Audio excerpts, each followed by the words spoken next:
Bismillahirrahmanirrahim. Alhamdulillahirrabbilalamin. Wassalatu wassalamu ala asyrafil anbiya'i wal mursalin.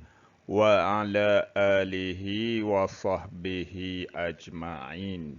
Assalamualaikum warahmatullahi wabarakatuh. Dan selamat pagi. Kita teruskan lagi PDPR kita pada hari ini dalam mata pelajaran Bahasa Melayu tahun 5. Hari ini kita akan masuk ke tajuk baharu iaitu unit ke-15. Jati diri, patriotisme dan kewarganegaraan dengan tajuk Keranamu Malaysia. Okey, tajuk Keranamu Malaysia ini kita akan fokuskan kepada standard kandungan 1.2 bertutur untuk menyampaikan maklumat dan idea bagi pelbagai tujuan.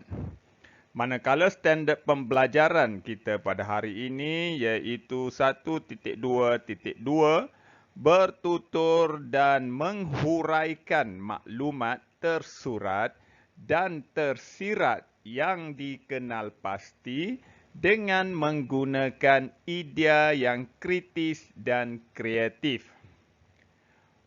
Objektif pada akhir PDPR, kamu semua dapat menghuraikan maklumat tersurat dan tersirat yang dikenal pasti dengan menggunakan idea yang kritis dan kreatif. Kemahiran kita pada hari ini ialah kemahiran mendengar dan bertutur. Okey, kamu semua boleh rujuk buku teks pada muka surat 109. Aktiviti kita pada hari ini ialah bertutur dan menghuraikan maklumat tersurat dan tersirat. Okey, maklumat tersurat ialah maklumat yang sudah ada dalam teks ataupun dalam petikan. Itu yang kita panggil maklumat tersurat. Manakala maklumat tersirat yang tidak ada dalam petikan, tetapi awak boleh ambil maksud daripada yang tersurat tersebut, jadikan dia yang tersirat. Okey, kalau sudah bersedia, mari kita tengok dahulu apakah yang terdapat dalam muka surat 109. Okey. Sebelum itu, kita tengok dulu peranan bahasa kebangsaan. Okey, kebetulan tajuk kecil kita hari ini ialah bahasa asas kewarganegaraan. Jadi kita tengok dulu apakah yang dikatakan peranan bahasa kebangsaan. Okey, peranan bahasa kebangsaan ataupun bahasa Melayu ialah yang pertama sekali ialah bahasa ilmu. Okey, bahasa ilmu ni digunakan untuk menyampaikan pelbagai ilmu pengetahuan. Jadi macam hari ini saya menyampaikan ilmu dengan menggunakan bahasa kebangsaan ataupun bahasa Melayu. Okey, peranan yang kedua iaitu bahasa pentadbiran. Wajib digunakan dalam semua urusan rasmi pentadbiran kerajaan. Okey, kalau awak pergi ke jabatan-jabatan kerajaan, pekerja ataupun staf perlu ataupun wajib menggunakan bahasa kebangsaan sebagai bahasa dalam urusan rasmi. Tak boleh nak bercakap bahasa lain selain daripada bahasa Melayu. Okey, yang ketiga, peranan bahasa kebangsaan ialah bahasa perhubungan. Okay, digunakan dalam perhubungan antara masyarakat yang berlainan bangsa. Okay, kalau awak belajar sejarah tahun 5, bahasa perhubungan ini kita panggil juga sebagai lingua franca. Ataupun maksudnya bahasa perhubungan antara masyarakat yang berlainan bangsa. Contohnya, orang Cina nak bercakap dengan orang Melayu. Jadi dia guna bahasa Melayu supaya dua-dua lebih faham. Kalau cakap bahasa Cina, mungkin orang Melayu tidak faham. Begitu juga dengan orang Melayu dengan orang India ataupun orang Cina dengan orang India. Bahasa perhubungannya adalah bahasa Melayu. Okey, peranan bahasa kebangsaan yang seterusnya ialah bahasa perundangan. Perundangan ini adalah biasanya digunakan dalam mahkamah.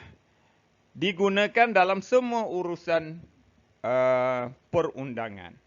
Okey, kalau pernah tengok ataupun lihat suasana dalam mahkamah, bahasa yang digunakan ialah bahasa Melayu ataupun bahasa kebangsaan. Seterusnya, bahasa ekonomi. Digunakan dalam urusan ekonomi dan perdagangan. Okey, nak jual beli ke, nak apa ke, dalam bahasa Melayu ataupun bahasa kebangsaan. Dan yang terakhir sekali, peranan bahasa kebangsaan ialah bahasa pengantar. Okay, digunakan sebagai bahasa pengantar dalam sistem pendidikan negara. Bahasa pengantar ni maksudnya bahasa utama yang digunakan dalam pendidikan.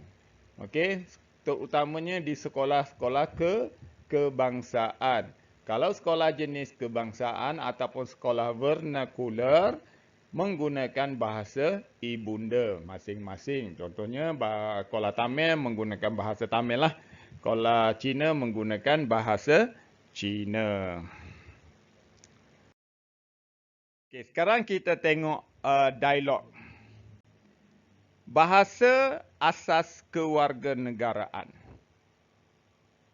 Bahasa Melayu ialah bahasa kebangsaan dan bahasa rasmi negara kita.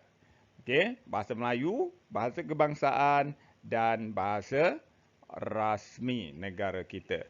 Kedudukan bahasa Melayu sebagai bahasa rasmi termaktub dalam Akta Bahasa Kebangsaan 1963-67.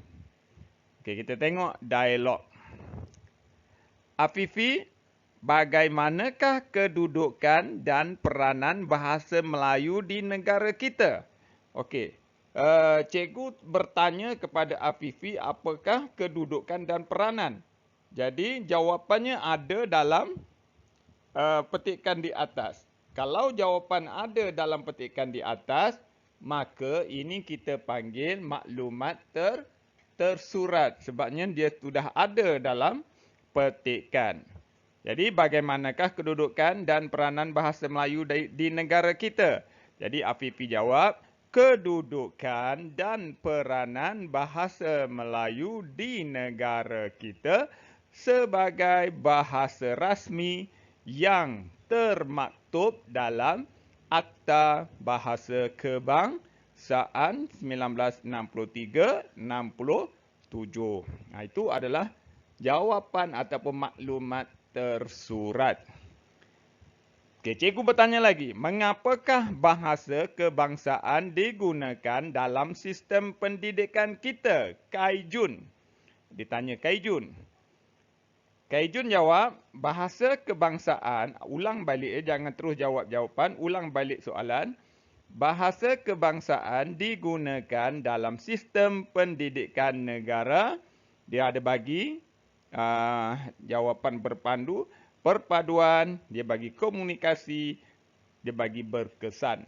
Okey, mungkin jawapan awak boleh bahasa kebangsaan digunakan dalam sistem pendidikan negara kerana bahasa Melayu merupakan bahasa yang dapat memupuk perpaduan dalam komunikasi ataupun memupuk perpaduan dengan berkomunikasi yang berkesan. Okey, itu jawapan cadangan jawapan saya. Awak boleh jawab dengan perkataan awak sendiri, iaitu yang tersirat.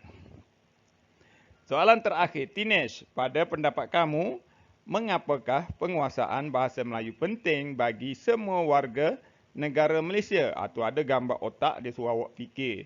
Guna perkataan awak sendiri. Tetapi dia sudah bagi jawapan berpandu, identiti dan jati diri. Okey, kalau soalan tanya pada pendapat kamu, maka jawapan perlulah dimulakan dengan pada pendapat saya, kemudian ulang balik soalan yang ditanya mengenai apa. Pada pendapat saya, penguasaan bahasa Melayu penting bagi semua warga negara Malaysia kerana apa? Identiti jati diri. Mungkin awak boleh kata kerana bahasa Melayu merupakan identiti negara dan bahasa Melayu juga dapat meningkatkan jati diri setiap warga negara Malaysia. Okey? Kita tengok tugasan. Tugasannya apa yang kita bincangkan tadi, saya nak awak salin balik dalam buku penulisan dalam bentuk dialog, tak perlu lukis gambar, awak cuma buat dialog sahaja dan berikan jawapan. Salin semula petikkan dialog ini dan awak lengkapkan dialog dengan maklumat tersurat dan tersirat. Okey, itu sahaja untuk hari ini. Selamat belajar. Sekian, terima kasih dan Assalamualaikum warahmatullahi wabarakatuh.